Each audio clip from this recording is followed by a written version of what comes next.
crítica, e liga e fala, não vai falar do bebê e do homem. E é quando surgiu, a onda já sumiu, quando surgiu explodiu nas redes sociais essa questão, e aí eu falei a tela porque é uma coisa que tem me levado a pensar o que é isso, que fenômeno é esse desses bebês reborns, que realmente comoveu as redes sociais. Não foi o boom de consumo que se acreditou que era, pelo contrário, muito poucos bebês são vendidos.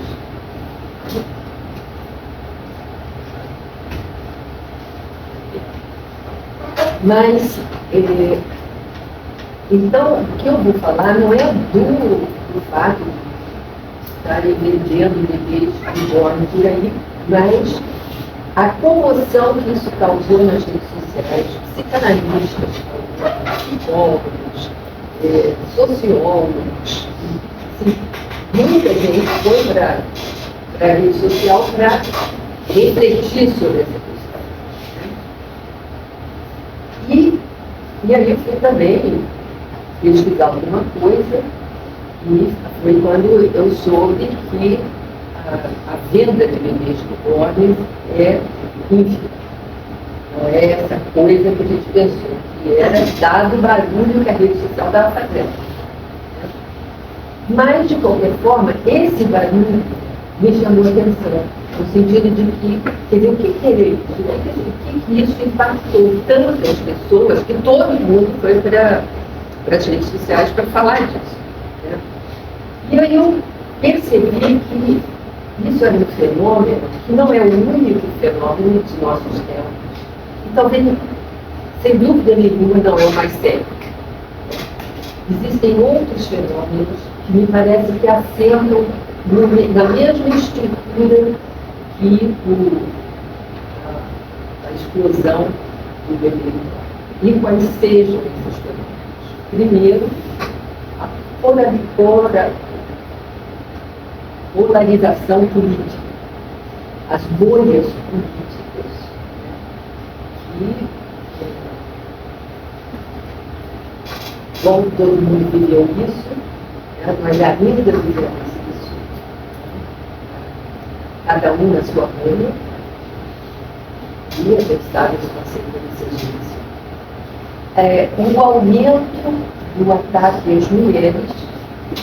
Eu vi uma estatística do ano passado houve um aumento de ataque às mulheres, são 220 estupros por dia e 4 assassinatos por dia no Brasil. É um número surpreendente, fiquei chocada. Um outro fenômeno que eu acho que vai na mesma linha são as terapias com IAs. Está um sucesso. Os IAs estão fazendo um sucesso como terapeutas.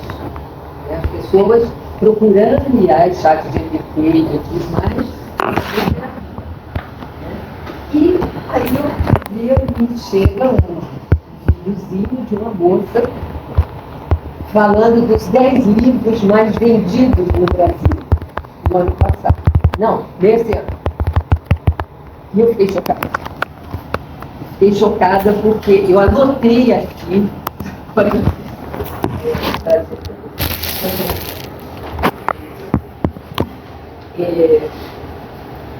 Primeiro, maior best-seller brasileiro é um livro para colorir para não, e da lista dos 10 mais tem 4 livros para colorir para 4. Outros livros são de autoajuda. Então, os 10 best-sellers no Brasil são ou é livro de colorido para adulto ou é livro de autoajuda. O brasileiro vai bem direito. O que você deve estar pensando? Pô, mas o que uma coisa tem a ver com a outra? Né? O que beber engorda, a polarização política, o aumento do ataque às mulheres, as terapias com o IA e os 10 livros mais vendidos no Brasil têm a ver muito com o outro. E é por isso é que eu dei o título que eu dei, a elisão do outro. Por quê? Bom, antes de entrar nessa questão dita,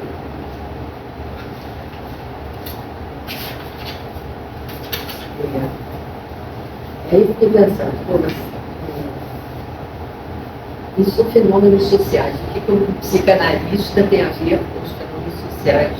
O que um psicanalista pode falar sobre os fenômenos sociais? Aí eu procurei.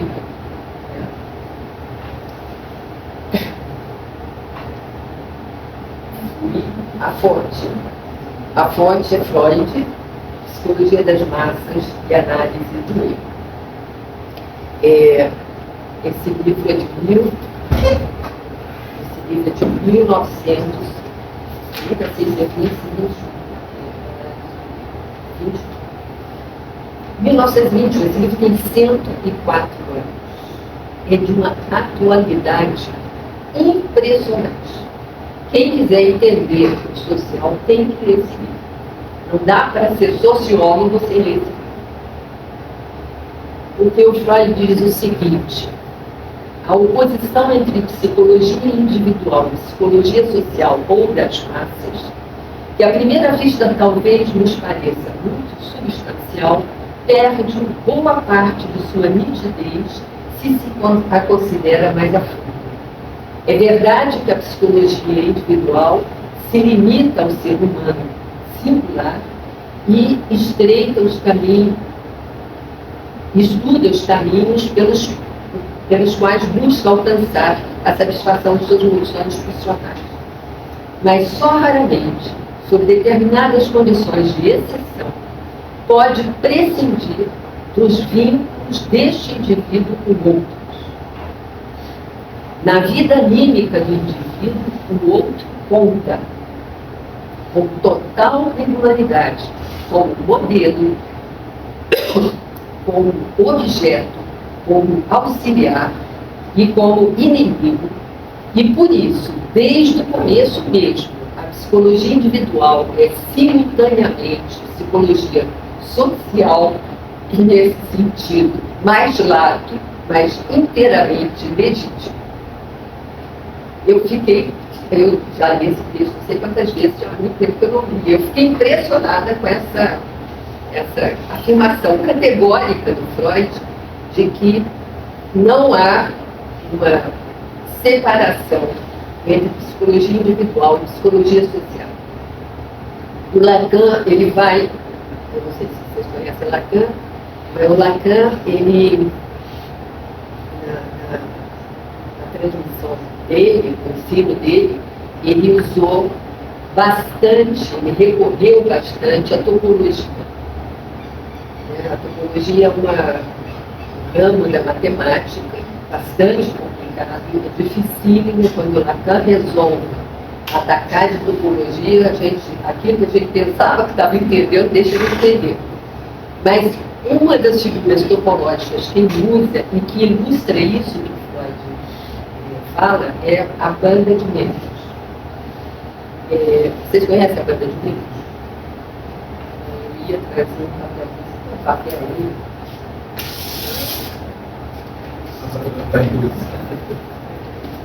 A banda de Möbius é uma figura topológica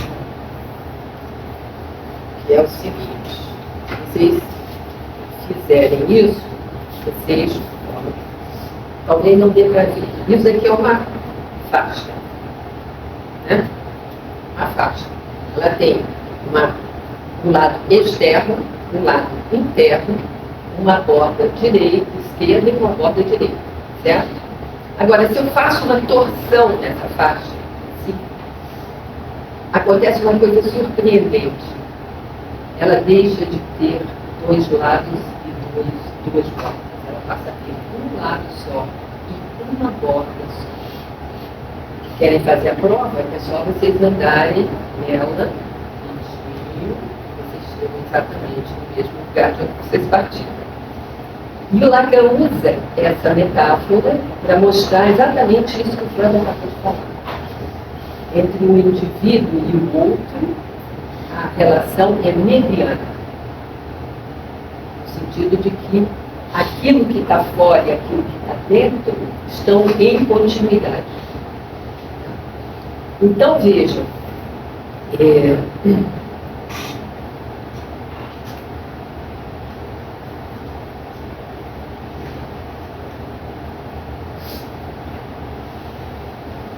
aí o Freud continua no Psicologia das Massas.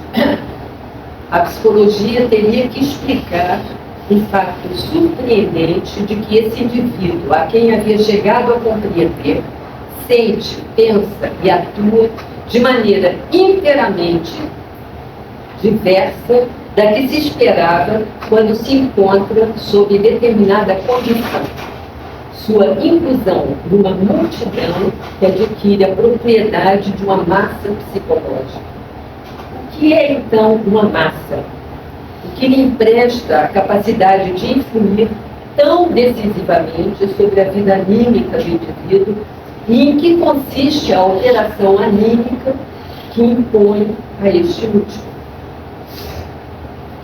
Então, o que eu acho que essas palavras de Freud permitem que a gente pense é o seguinte: não tem nada que aconteça no plano social, e agora eu estou falando para sociólogos, não sei se vocês vão concordar com isso, que não encontre um fundamento na estrutura do sujeito.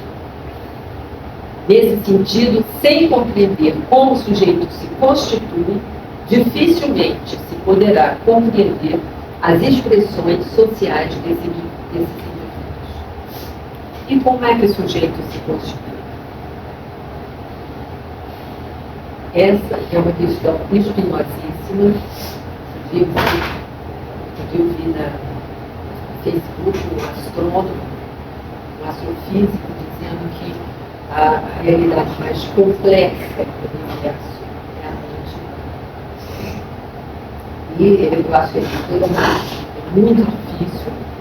O Lacan foi talvez o teórico que chegou mais perto dessa constituição, de descrever essa constituição, porque ele sacou muito cedo uma coisa que ninguém não teve estudos, talvez, já tinha sacado, né? Que é o fato de que nós somos seres absolutamente constituídos pela linguagem. A linguagem não é uma capacidade intelectual superior, como a gente aprende na psicologia. Na psicologia a gente aprende isso. A linguagem é uma capacidade intelectual superior. Não é isso. A linguagem, ela nos forma. Confúcio, 500 anos antes de Cristo, dizia o seguinte: sem compreender a força das palavras, é impossível compreender os homens. 500 anos antes de Cristo. Ele também sacou que o fato de nós sermos falantes, né, tem tudo a ver com o fato de como nós nos constituímos. Não há, lá na escrita, de vez em quando, passamos filmes. E um dos filmes que nós passamos, inclusive no final do ano passado, um filme muito bonito, chamado Milagre de Annie Sullivan. Não sei se vocês já viram esse filme, se não vão ver. Annie Sullivan é uma mulher americana que, durante o segundo ano de vida, ela fica cega e surda. E ela não aprende a falar. Né? Claro, ela não ouve, então como é que ela vai falar? E ela não vê, e aí fica difícil, porque os surdos aprendem a falar porque eles veem as pessoas não falando. E isso é traduzido em alfabeto manual. E eles aprendem a falar. Mas a pessoa que não vê, vai aprender a falar como? Até ela passa sem falar até 6 ou 7 anos de vida, até que os pais contratam uma professora, que é a Miss Sullivan, que vai ensinar ela a falar. É incrível, porque ela fez faculdade assim. A Miss Sullivan fazia o alfabeto manual e a Helen Keller sentia o tato que ela estava fazendo. E com isso ela aprendeu a falar. E ela fez faculdade com a Anne Sullivan do lado, a professora falava, a Anne Sullivan ia traduzindo para o alfabeto manual, o que a professora estava falando, e foi assim que ela fez faculdade. A Helen Keller. E é muito interessante, ela tem um livro chamado História da Minha Vida, vale a pena ler. Ela foi uma pessoa importantíssima, ela esteve no Rio de Janeiro em 1955, porque ela era uma militante pela causa dos deficientes. Então ela dava conferências no mundo todo, mas ela diz uma coisa interessantíssima nesse livro, A História da Minha Vida. Ela diz assim, eu não vou conseguir passar para vocês o que era esse inconsciente, embora consciente, estado do nada. Ela chama o estado dela, antes de aprender a falar, de estado do nada. Vocês avaliam a dimensão disso? O ser humano, sem falar, vive num estado do nada. Ela diz, não havia noite, não havia dia, não havia nada. Tem um outro filme do Herzog, muito bom também, chama-se O Enigma de Caspar Hauser, e que não é o título original é Caramba por Si, Deus Contra. O título original desse filme é esse, Caramba por Si, Deus Contra, que conta a história verdadeira de um rapaz que foi deixado em Nuremberg e ele não sabia falar. Ele devia ter por volta de 18 anos, que ninguém sabia quem ele era, e ele é abrigado lá por algumas pessoas na cidade de Nuremberg, acaba aprendendo a falar, ele aprende a falar efetivamente. E aí os teólogos resolvem entrevistar o Caspar Hauser para saber que, claro, como ele não tinha sido maculado pela civilização, ele tinha uma ideia genuína de Deus. Aí vão os 3 teólogos entrevistar o Caspar Hauser, que qual era a ideia de Deus que você tinha? Ideia? Ele não tinha ideia, porque ele vivia no estado do nada que a Helen Keller vivia, antes de falar. Então, o que nós somos, o que nós pensamos que somos, tem a ver com como a linguagem incidiu sobre a gente. Obviamente que isso é uma questão espinosíssima, porque a Helen Keller pode dizer, antes que a minha professora viesse a mim, eu vivia no estado do nada. Mas a gente não pode fazer isso, porque a gente aprende a falar no primeiro ano de vida, no segundo ano de vida, e a gente esquece. Então a gente não tem a dimensão do efeito que a linguagem tem sobre a gente. Agora, para complicar, para piorar o problema, é o seguinte, quando a linguagem decide sobre o bebê, né? O bebê está lá, acabou de nascer, né? E de repente começa a chorar, porque ele está com fome. Provavelmente ele está com fome. A gente não sabe como é que você pode garantir que aquele choro daquele bebê é fome. Ninguém pode garantir. Você supõe, a mãe supõe que seja uma fome. E a mãe vai dizer, ele está com fome, e bota o bebê no peito. Isso, aí o bebê mama, dorme, caga, gozadinho, fica uma gracinha. Para de chorar. Aí o Freud vai descrever isso como a primeira experiência de satisfação. Só que essa primeira experiência de satisfação, ela é acompanhada de uma palavra. A mãe diz, está com fome. A mãe nomeia o estado da criança. Só que a mãe não sabe qual é a totalidade do estado dessa criança. É claro, é altamente provável que ela esteja com fome. Mas será que ela só está com fome? Não sabemos.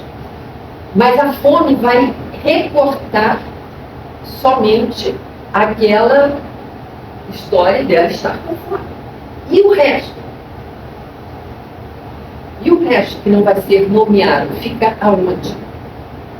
Aí na segunda vez que a fome surge, que é que o Freud vai dizer, o que o bebê vai fazer? Ele vai tentar se lembrar da primeira experiência de satisfação. Ele vai reacionar às imagens mimêmicas da primeira experiência de satisfação. Claro que isso não vai matar a fome dele. Não adianta eu sonhar com um banquete que vou continuar com fome. Se eu não comer, eu continuo com fome. Então, aí a mãe vem, aí quando ele vê que não vai resolver, ele bota a boca no mundo, que é a única coisa que ele sabe fazer. Aí a mãe pega, vem e dá o peito de novo.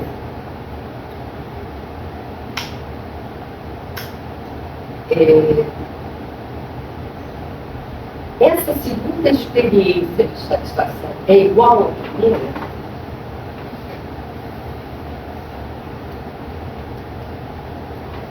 Não vai ser nunca igual à primeira, porque é outra hora, a mãe está no outro humor. As circunstâncias são diversas. Então, essa primeira experiência de satisfação vai causar na criança uma falta. Alguma coisa vai faltar, não vai ser igual à primeira. Todos nós aqui temos a experiência de termos uma experiência hipersatisfatória e a gente quer fazer o quê? Repetir a experiência.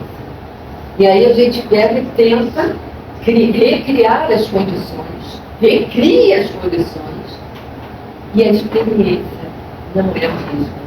A gente fica com aquele gosto de carro de guarda-chuva, né? Que não foi a mesma. Por quê? Porque o objeto da primeira experiência não era só o ser. Era o ser, mas alguma coisa que ficou sem nome. E esse objeto, quando a criança vai buscar na segunda experiência, ele não encontra. O Saramago diz uma coisa que é assim: dentro de nós existe uma coisa que não tem nome. Essa coisa somos nós. Então veja, os escritores conseguem sacar que existe alguma coisa que fica faltando no sujeito. Por quê? Porque a linguagem não dá conta de tudo. A linguagem não dá conta de dizer tudo do sujeito. Primeiro, porque a mãe não tem nenhuma condição de saber o que se passa na subjetividade daquela criança. Não tem. Por mais que ela seja cuidadosa, amorosa, esteja disponível, etc., não vai saber. Então, quando a linguagem incide sobre nós, ela nos divide. Uma parte fica sendo nomeada e a outra parte fica sem nome. E essa parte a gente carrega, né, com a gente a vida inteira. E o Drummond, ele tem uma poesia que é belíssima,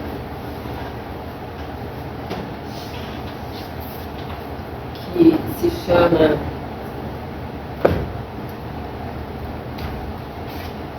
não sei se vocês conhecem a poesia do Drummond chamada Carregam Comigo. Conhece? Pois é. Carrego comigo.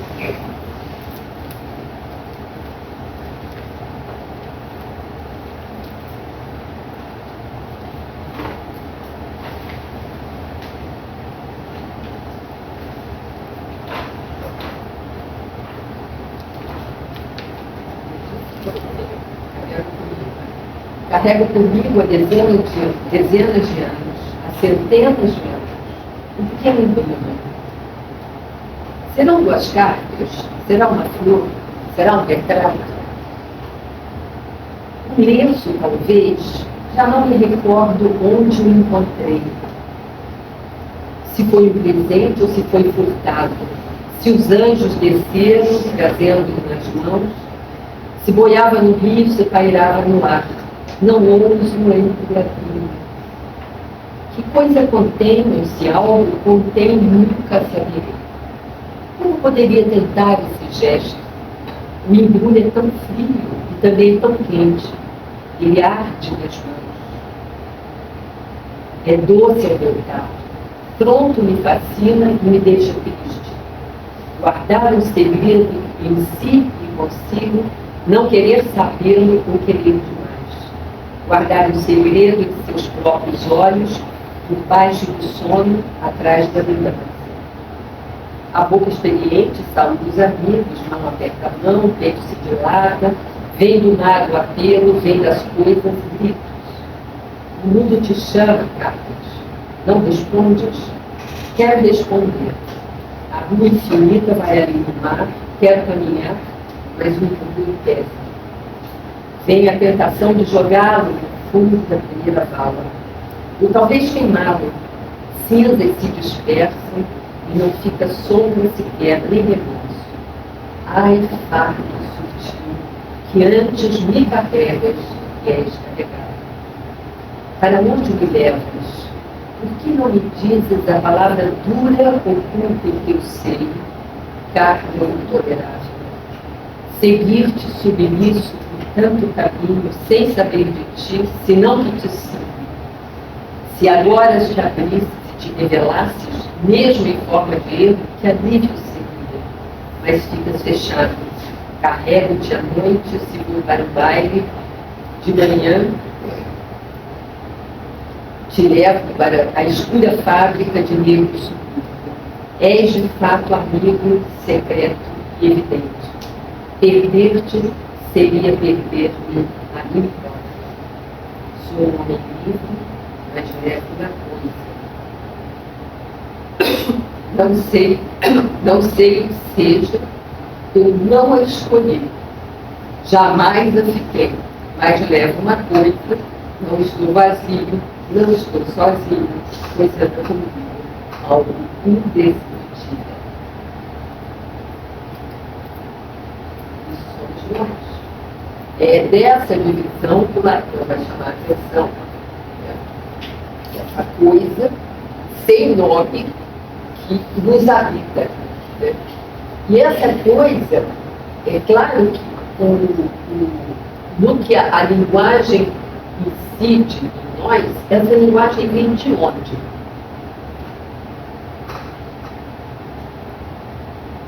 Vem do outro, gente. A linguagem, por mais que os jovens que falam de gramática generativa, que a linguagem é inata coisa nenhuma. Não há como. Kaspar Hauser não sabia falar. Ele devia ter uns 18 anos. Se fosse nada, ele falaria. Ele não falava. Ele só passou a falar quando ele ouviu os outros falarem. 2001, Odisseia no Espaço é um filme genial porque ela foi Ele é uma metáfora disso. Quem viu 2001 aqui? Ano passado. Maravilhoso.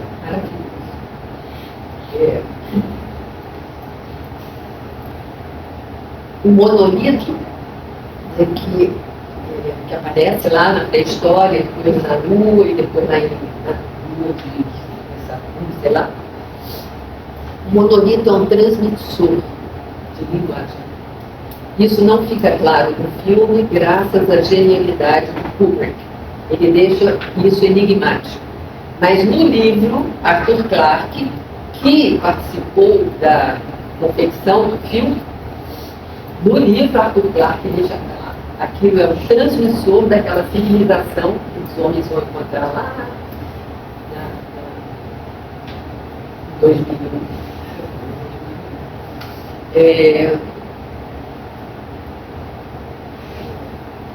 Então, é uma metáfora de que a linguagem vem do outro.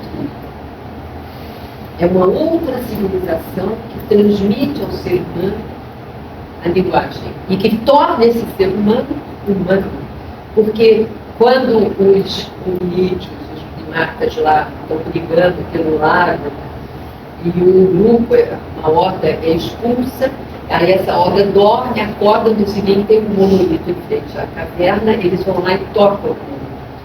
Quando eles tocam no monolito, o que acontece? Eles voltam para a lagoa, fornecer água para eles, e o líder pega um osso, está lá, que é um animal chamou, e usa o osso como arma. O homo estava surgindo.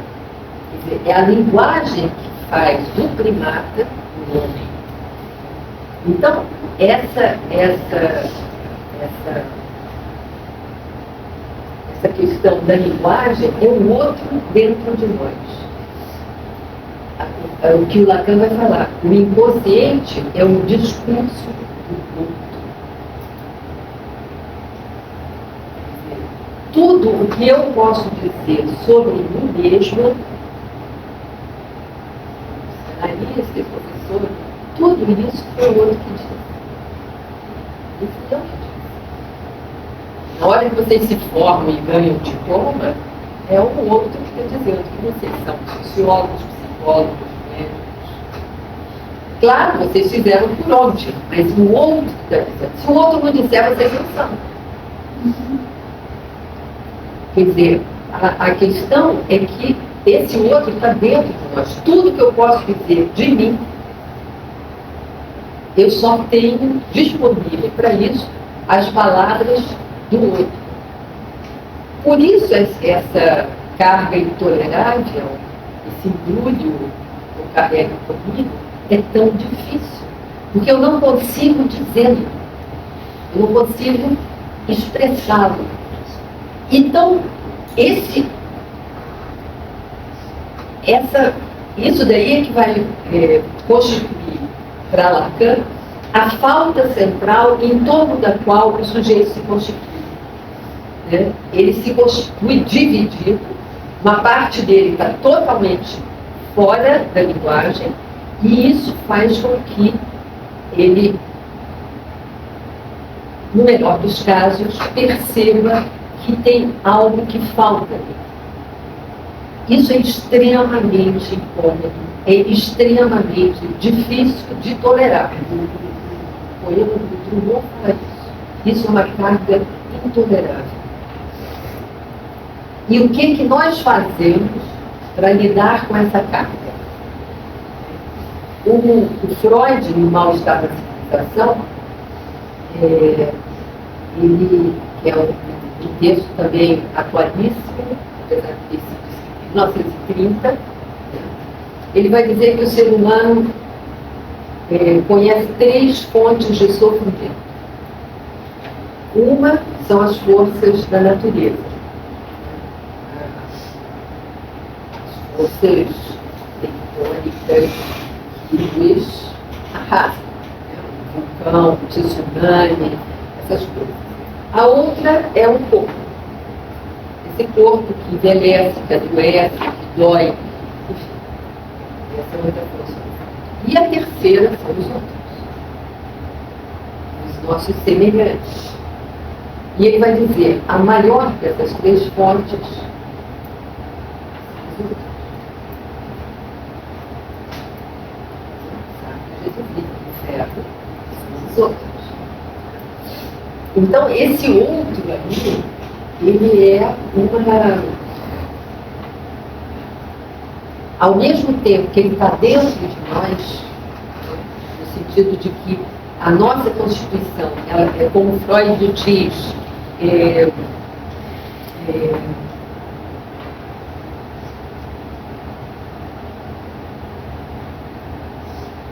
na vida anímica do indivíduo, o outro conta com total regularidade, como modelo, como objeto, como auxiliar e como inimigo. E por isso, desde o começo mesmo, a psicologia individual é simultaneamente psicologia social. Então, esse outro aí, ele vai nos acompanhar, como o pacotinho lá do Drummond, né? E vai fazer com que nós tenhamos que inventar modos de lidar, não é nem com esse outro meu semelhante, isso também, mas sobretudo com essa coisa que eu carrego. E essa coisa é muito incômoda, essa coisa é intolerável, e o que acontece conosco quando a gente não consegue lidar com essa coisa? Esse intolerável que essa coisa nos causa, nós projetamos aonde? No outro. É o outro que é a causa do meu mal-estar. Quando, na realidade, o outro, a causa do meu mal-estar não é o outro. É essa parte de mim que eu não sei e que eu não quero saber. É isso que o Lacan vai chamar de paixão da ignorância. Eu não quero saber que me falta alguma coisa. Eu quero ser o cara. Eu quero ser... Aí, as redes sociais promoveram isso ao extremo, né? De fazer com que o narcisismo das pessoas pudesse se expandir de uma forma absurda. Então, veja, se eu sou infeliz, não é porque se eu sou o cara que aparece nas redes sociais, tem canais no YouTube, canal no Instagram, tal, não sei o quê, eu sou o máximo, por que eu estou com esse mal-estar? É o outro que faz isso.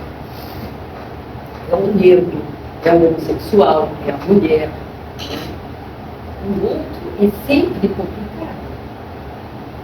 Lidar com a alteridade é uma das coisas mais difíceis. Por isso que o Lacan vai dizer não há relação sexual. Ele não está se referindo, gente, pelo amor de Deus, não vamos dizer por aí que ele está se referindo ao ato sexual. Não é ao ato sexual que ele está se referindo. Ele está se referindo que a relação entre duas pessoas nunca é uma relação. Nunca encaixa. Nunca vai haver, não há possibilidade de duas pessoas, das metades dos seres de Aristófanes se encontrar. E a cara metade não está com a outra cara metade fazendo um todo magnífico. Não existe. Então, esse outro, essa alteridade, ela é extremamente problemática porque ela é um depósito, um suporte ao alcance da mão de qualquer um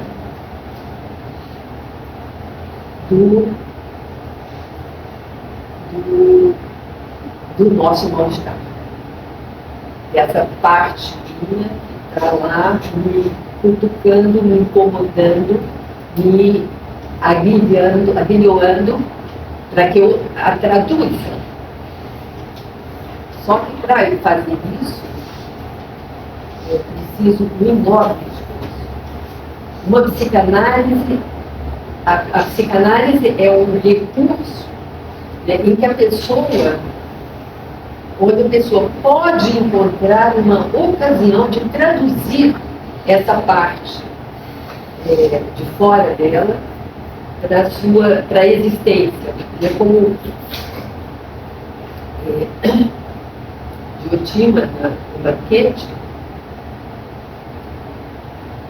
ela vai dizer que tudo aquilo que promove a passagem do não ser à existência é criação. Quer dizer, a gente pode entender essa parte nossa que ficou, que não tem nome, como não ser, porque se não tem nome, não existe.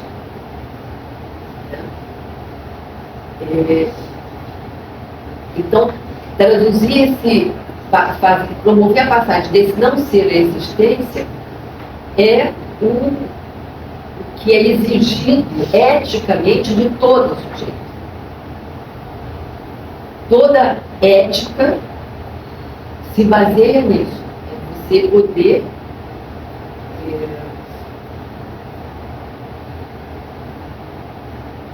traduzir-se, como diz o Ferreira Goulart, né?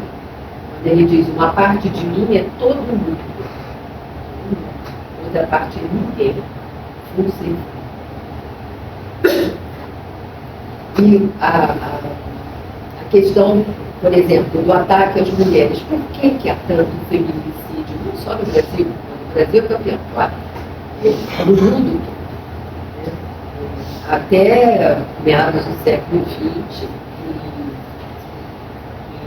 em Portugal, a lei permitia que o homem matasse a mulher adúltera e ele não era sequer denunciado à polícia. Ele tinha direito de matar a mulher. Por quê? Aí um terreno um pouco mais complicado, porque aí tem a ver com o que é a mulher. Por que a mulher se presta tanto a ser eliminada do jeito que ela é ou estuprada do jeito que ela é? 220 mulheres estupradas por dia no Brasil. O que é? Platão vai dizer que a mulher não existe.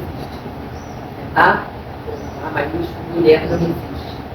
Porque a mulher, aí a gente teria que entrar um pouco, que eu não vou entrar, porque é muito complicado, na questão do que é o feminino em psicanálise.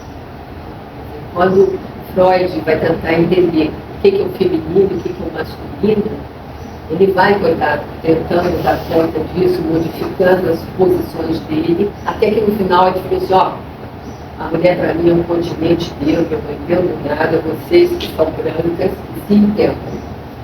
Ele desistiu de entender. O Lacan já avançou nesse aspecto, e ele vai mostrar que masculino e feminino em psicanálise não tem nada a ver com sexo biológico. Nada a ver com sexo biológico, nada a ver com gênero. Masculino e feminino são modos de, vamos dizer, essa parte que é dita e a parte que não é dita, a parte que é dita é o masculino, a parte que não é dita é o feminino. Então todo mundo tem uma parte que é masculina e uma parte que é feminina. Né? Então veja como a parte que muda, né? É a que incomoda.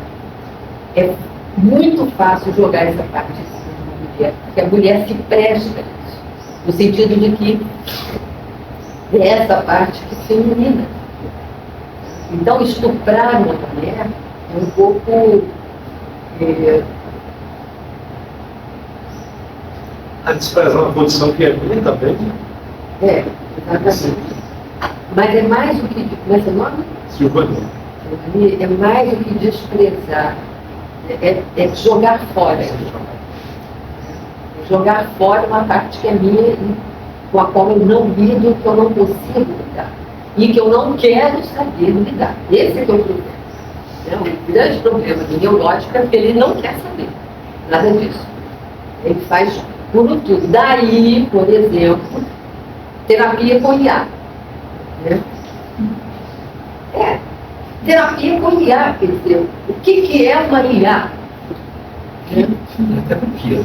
Não é terapia, claro que não é terapia, mas de qualquer forma, a IA, ela é completamente, mas ela não coloca a parte feminina do sujeito em questão. Não há terapia com IA, porque a terapia com IA vai estar na linha do eu não quero saber nada disso. Porque essa parte que fica de fora da linguagem é a parte que me incomoda, que me acossa, que exige que eu faça alguma coisa. Mas se eu não quiser saber nada disso, eu vou me fechar no mundo. Daí porque as massas acontecem. Quer dizer, fazer parte de uma massa é esquecer essa parte. É poder... e fazer parte de uma massa ainda tem o detalhe que o Le Bon é o autor que o Freud pesquisou para escrever Psicologia das Massas. É muito bom o livro do Le Bon, muito bom. E ele vai dizer uma coisa interessante, que a massa, quem já foi um jogo de futebol sabe isso. O efeito que a massa tem sobre cada um. Você se sente poderoso, você se sente, né, a torcida do Flamengo, eu já fui no Maracanã ver o Flamengo jogar, perdeu todas as vezes, mas apareci, de que o pé frio era eu, mas a massa infunde poder no sujeito. Então, você se aderir a uma massa, você recebe essa benesse de se sentir poderoso e esquece dessa outra parte que você não quer saber. E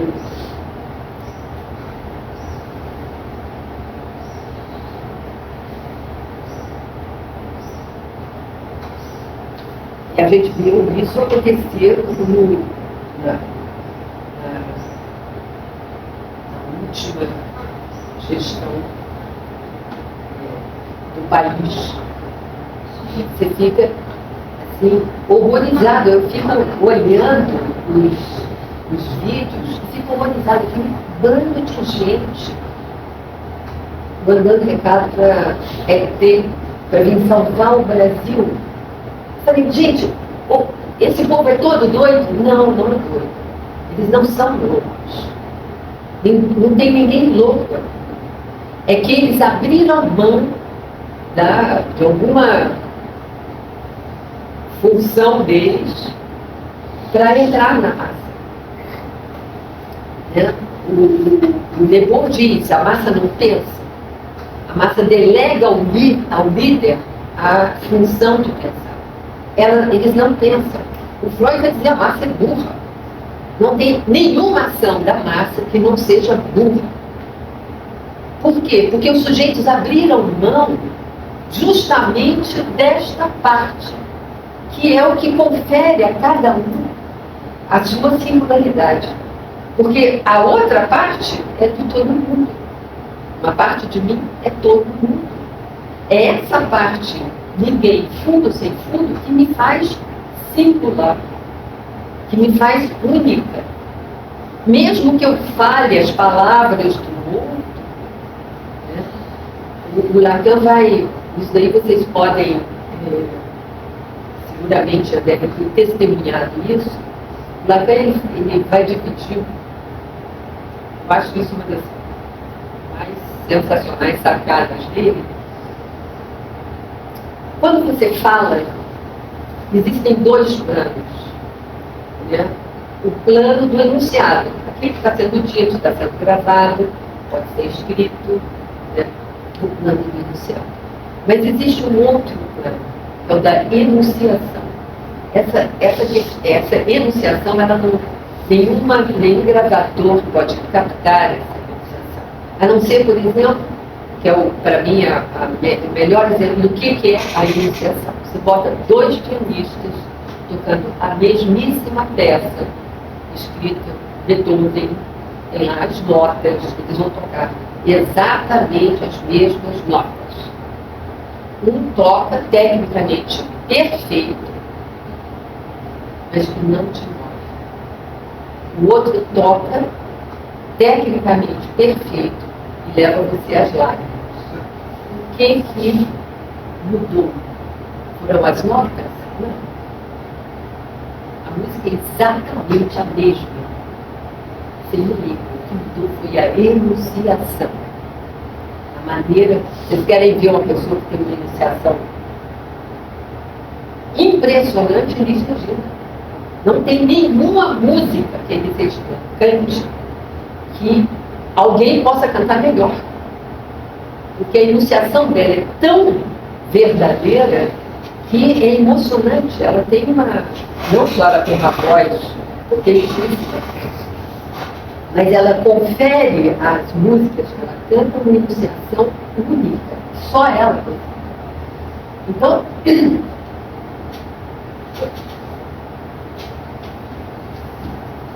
Então, veja, entrar numa massa é abrir mão da minha possibilidade de enunciação. O Saint-Exupéry, né, no Terra dos Homens, ele...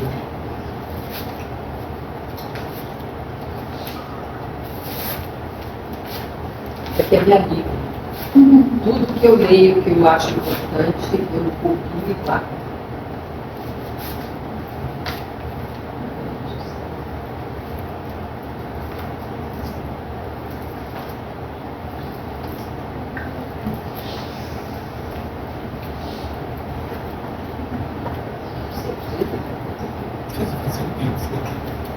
Fazer um índice. Preciso fazer um índice para minha Bíblia.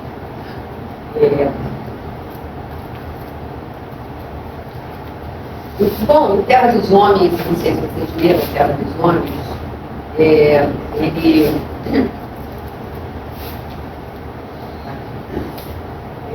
ele pega um ônibus e está sentado do lado de um burocrata. E aí ele fala assim: velho burocrata, meu companheiro aqui presente, ninguém nunca fez com que te evadisses, e não és responsável por isso. Construíste tua paz tapando com segredo, como fazem as técnicas, todas as saídas para nós. Ficaste enroscado em tua segurança burguesa, em tuas rotinas, nos ritos sufocantes de tua vida provinciana. Ergueste esta humilde proteção contra os ventos e as marés e as estrelas. Não queres te inquietar com os grandes problemas e fizeste um grande esforço para esquecer a tua condição de homem. Não és habitante de um planeta errante e não lanças perguntas sem solução. És um pequeno burguês de tudo isso. Ninguém te sacudiu pelos ombros quando ainda era tempo.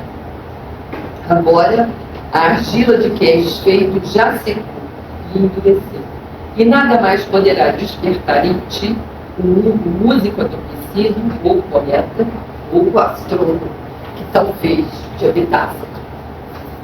E esse é o sujeito que se deixou massificar. E isso é o que, de certa forma, acontece com a maioria das pessoas. Quando Hannah Arendt vai ver o julgamento do Eichmann em Jerusalém, ela é trucidada, ela foi mandada pelo The New York Times para escrever 5 artigos sobre o julgamento. E ela escreve. Hannah Arendt era judia. E ela escreve, só que ela mostra o Eichmann como uma pessoa comum. Não é monstro. Né? Porque quando a gente fala, fulano é um monstro, a gente está se eximindo daquilo que aquele homem está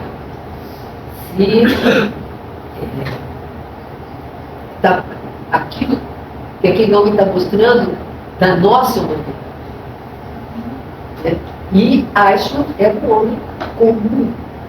Daí ela fala da banalidade do mal. O mal não vem dos monstros, vem dos homens comuns. A comunidade judaica de Nova York caiu de porrada em cima da Hannah Arendt, porque queria que apresentasse o Eichmann como um demônio. Ele não é um demônio. Ele simplesmente era um homem da massa. Ele obedeceu às ordens que lhe foram dadas. Simples assim. E por que isso é tão difícil de aceitar?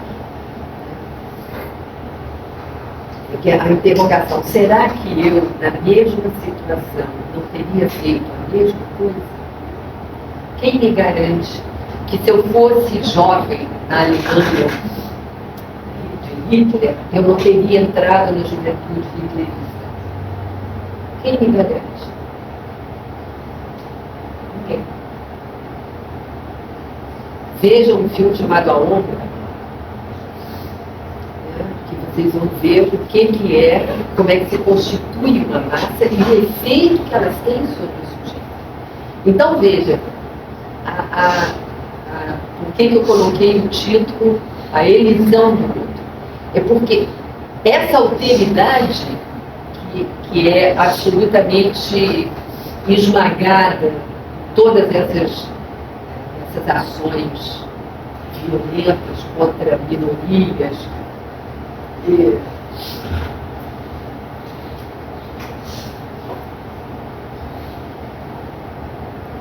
todas essas ações, elas visam eliminar o outro. As terapias com IA eliminam o terapeuta. IA não é o outro. IA é uma máquina, não é o outro. Então, agora, por que na nossa época essa elisão do outro está tão aguda? Porque não era assim. Em 1960 não era assim. Em 1960 não era assim. Eu me lembro, né, nós estávamos em plena... Surgiram os grandes utopias, a Revolução, Maio de 68, o movimento hippie, paz amor, né? Existiam utopias na nossa sociedade. Hoje não existem. Não existem mais utopias. Qual é a utopia hoje? É ser bilionário. É a única utopia que tem. Influência. Quer dizer, mas a influência cai na questão do narcisismo, né? Ser o cara. Então, tem um teólogo protestante, não sei de qual organização, Dottiris. Dottiris tem um livro magnífico chamado A Coragem de Ser.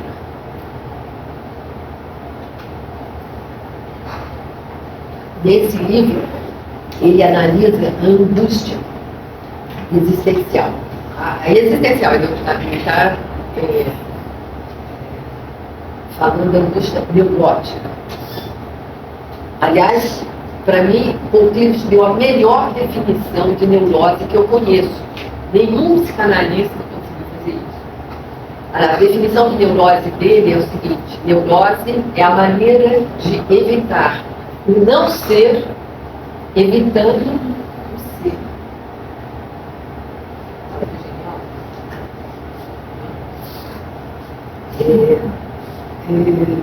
E aí ele diz que existem 3 grandes angústias existenciais, ou seja, 3 grandes angústias das quais nenhum sujeito escapa.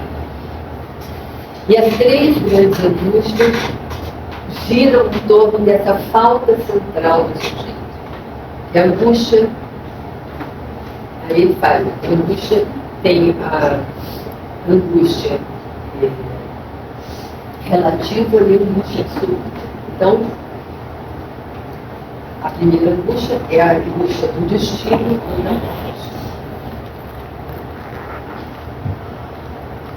A segunda angústia é da dúvida e da insignificação. Perdeu sentido. E a terceira angústia é da culpa relativa e da condenação absoluta. Destino relativo, morte absoluta, dúvida relativa, insignificação absoluta, culpa relativa, condenação absoluta. Eu acho brilhante essa atualização do Pires, porque são justamente ele fala de 3 angústias que correspondem literalmente ao vocês sabem que, não sei se vocês sabem, mas o Lacan divide a experiência humana, diz que a experiência humana só pode ser entendida se nós considerarmos 3 ordens, que ele chama de ordem simbólica, ordem imaginária e ordem do real. E essas 3 angústias do Pontilis correspondem do destino da morte real, da dúvida e insignificação imaginária e da culpa e da condenação, da dúvida e significação simbólica e da culpa e condenação subimaginária.